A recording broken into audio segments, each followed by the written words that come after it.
सबसे पहले तो मुझे किसी ने कहा कि आप जब भी अपने चैनल के अंदर वीडियो बनाएं तो सबसे पहले अस्सलाम वालेकुम बोलें, फिर हेलो एवरीवन बोलें। सबसे पहले अस्सलाम वालेकुम and hello everyone and welcome in my channel. पिछली कुछ वीडियोस के अंदर एक प्रॉब्लम आ रहा था कि जो वीडियोस थी उसमें थोड़ा एयर का साउंड आ रहा था। वो एक्चुअली में मेरा जो लैपटॉप है उसके अंदर थोड़ा एक उसका जो पंखा है उसकी आवाज़ जो है ना वो बहुत ज़्यादा। तो आज मैंने किसी का लैपटॉप लिया है और इसके अंदर आपको इंशाल्लाह शिकायत नहीं आएगी। तो थैंक यू जिसने लैपटॉप दिया मुझे। तो आज हम पढ़ेंगे presentation layer in OSI model. सबसे पहले देखते हैं इस प्रेजेंटेशन लेयर का काम क्या होता है और इसके जो भी फंक्शंस हैं उनको हम वन बाय वन डिस्कस करते हैं। The presentation layer is responsible for translation, compression and encryption। Presentation layer के जो मेन फंक्शन होते हैं वो तीन होते हैं। एक होता है ट्रांसलेशन, दूसरा होता है कंप्रेशन और तीसरा होता है इंक्रिप्शन। तो हम ये तीनों वन बाय वन डिस्कस करते हैं कि प्रेजेंटेशन लेयर कैसे ये अपने फंक्शंस परफॉर्म करता है। ठीक है, सबसे पहले हम ट्रांसलेशन को डिस्कस करते हैं। अब आप सपोज करें कि ये हमारा एक सिस्टम है, दूसरा ये वाला हमारा एक सिस्टम है। ये क्या कर रहे हैं, ये आपस में कुछ शेयरिंग कर रहे हैं, ये कम्युनिकेशन कर रहे हैं। तो जब ये दोनों कम्युनिकेशन करेंगे तो एक प्रोसेस इसके पास होगा, एक प्रोसेस इसके पास होगा, यानी कि रनिंग प्रोग्राम। जब एक रनिंग प्रोग्राम दूसरे रनिंग प्रोग्राम के साथ कम्युनिकेट करेगा तो उसका मतलब है वो कुछ शेयर करेगा, कुछ स्ट्रिंग्स शेयर करेगा।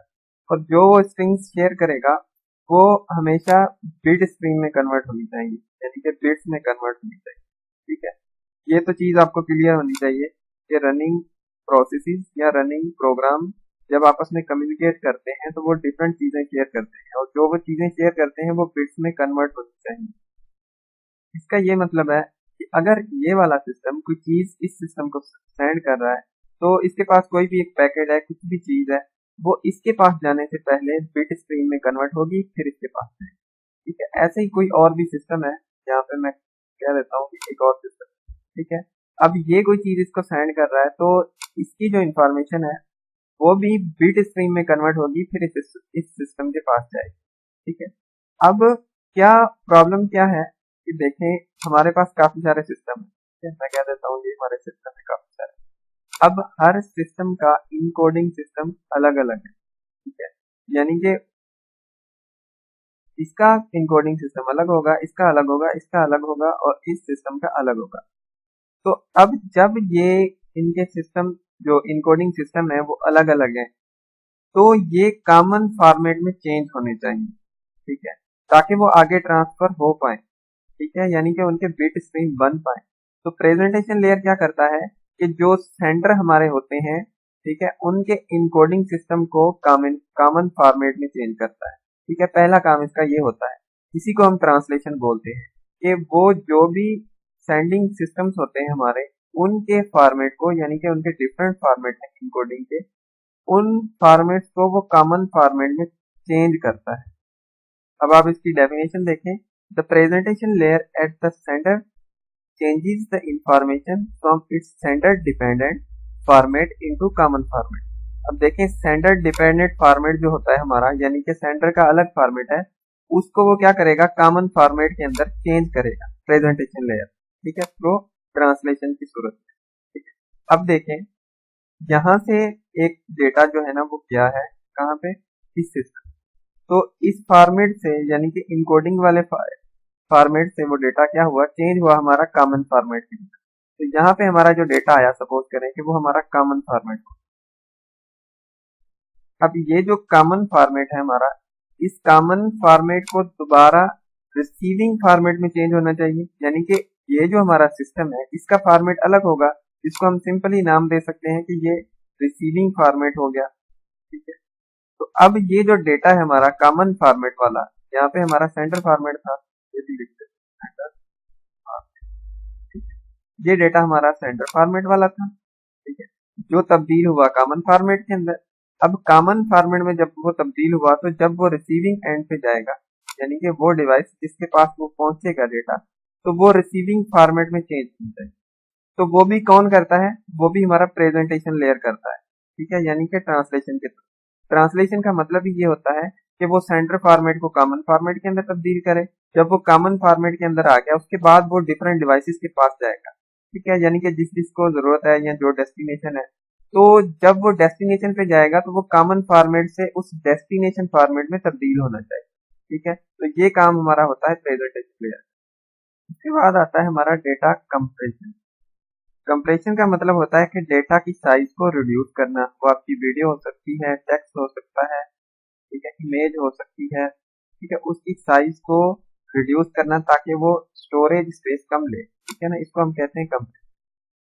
एक दफा मैं आपको डेफिनेशन इसकी दिखा दूं। Data compression is the process of modifying, encoding और converting the bit structure of data in such way that it consume less space on a disk, ठीक है। इसका मतलब है कि आपके पास अगर वीडियो है कोई या आपके पास कोई टेक्स्ट है तो वीडियो की समटाइम आपकी साइज बहुत ज्यादा होती है, तो आप क्या करते हैं, उसको कंप्रेस करते हैं। तो वो जो कंप्रेशन का काम होता है आपका, वो प्रेजेंटेशन लेयर परफॉर्म करता है, ठीक है। या आप सिंपल व्हाट्सएप की एग्जांपल ले लें। आप व्हाट्सएप पे जब कोई वीडियो सेंड करते हैं या कोई पिक्चर सेंड करते हैं तो उसकी जो क्वालिटी होती है वो थोड़ी डिम हो जाती है और जो उसका स्पेस होता है वो भी कम हो जाता है। तो व्हाट्सएप के अंदर क्या है, उसके अंदर डेटा कंप्रेशन टेक्निक्स लगी हुई है जो उसको क्या कर रही है, कंप्रेस कर रही है वीडियो को या ऑडियो को या पिक्चर को, जो भी चीज है। तो प्रेजेंटेशन लेयर क्या करता है कि डेटा कंप्रेशन के अंदर आपकी हेल्प करता है ताकि आपका जो डेटा है वो लेस स्पेस कंज्यूम करे डिस्क के ऊपर, ठीक है। और डेटा कंप्रेशन को हम कोडिंग, सो सोर्स कोडिंग और बिट रेट रिडक्शन भी बोलते हैं, ठीक है ना। सोर्स कोडिंग और बिट रेट रिडक्शन, ये कहीं पे कोई एमसीक्यूज आ सकता है या कहीं पे पेपर में कुछ ना। तो ये था हमारा कंप्रेशन जो प्रेजेंटेशन लेयर पर था। उसके बाद थर्ड जो इसकी रिस्पॉन्सिबिलिटी है प्रेजेंटेशन लेयर की, वो है इंक्रिप्शन की। सो इंक्रिप्शन क्या है? अब इंक्रिप्शन क्या है? The process of converting information और data into code specially to prevent unauthorised access.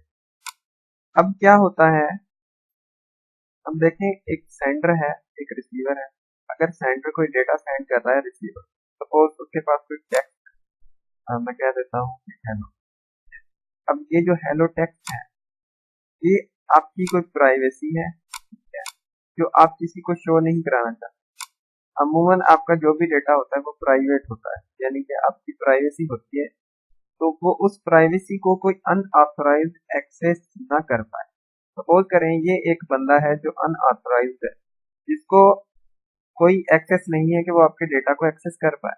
तो सेंडर से जब रिसीवर तक डेटा जाएगा तो उस डेटा को इनक्रिप्ट किया जाएगा। इनक्रिप्ट का मतलब होता है कि उसके फॉर्म को चेंज किया जाएगा। सपोज ये हेलो लिखा हुआ है तो इनक्रिप्शन का मतलब है कि इसके फॉर्म को चेंज कर दिया जाएगा। सपोज ये हेलो है तो ये इसको उल्टा कर दिया जाएगा ऐसे कुछ, ठीक है।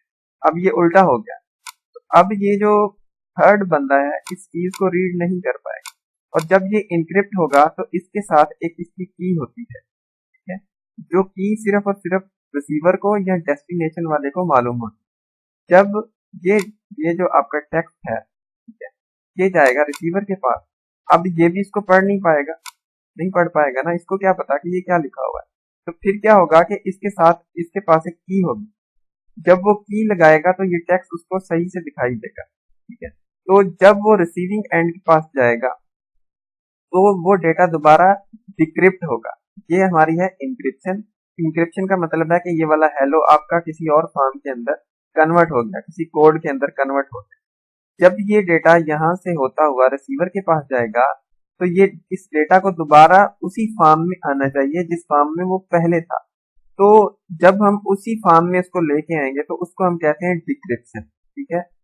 सो ये होती है हमारी इंक्रिप्शन जो प्रेजेंटेशन लेयर परफॉर्म करता है, ठीक है। यानी कि आपके टेक्स्ट को, आपकी इंफॉर्मेशन को किसी कोड के अंदर चेंज कर देना ताकि वो उसको थर्ड पार्टी अनऑथराइज्ड एक्सेस, कोई अनऑथराइज्ड बंदा उसको पढ़ ना पाए, उसको एक्सेस ना कर पाए, ठीक है। तो ये वाला जो काम है वो भी प्रेजेंटेशन लेयर का होता है। अगर आपने नेटवर्क सिक्योरिटी पढ़ा हो तो उसके अंदर आपने इंक्रिप्शन का बहुत डिटेल से पढ़ा होगा। इसके डिफरेंट एल्गोरिथम है जिसके थ्रू ये इंक्रिप्शन होती है, ठीक है। बहुत ये एक बड़ा टॉपिक है इंक्रिप्शन का।